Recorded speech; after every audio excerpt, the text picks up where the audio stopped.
ফুলকপি রান্না করব স্পেশাল জিনিস দিয়ে। স্পেশাল জিনিস বলতে ছোট ছোট দেশি কই মাছ দিয়ে। কই মাছ কাটা আপনাদের দেখাই নাই, দেখাবো না, কারণ কাটতে রাখছিলাম 2-3 দিন আগে, কারণ ভিডিও লং হয়ে যায়, যার জন্য এত পরিশ্রম করে ভিডিও বানাই যদি আপনারা না দেখেন তার চেয়ে দুঃখ আর কিছু নাই। ফুলকপি বড় বড় করে কাটছি, কারণ আমাদের চুলা হলো কিন্তু সেই বড়, যার জন্য বড় বড় সে গলগে যাবে, তার জন্য বড় বড় করে কাটতেছি।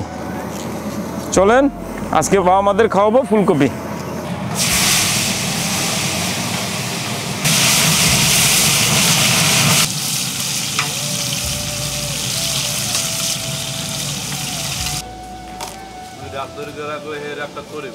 করতে হবে কত? হ্যাঁ।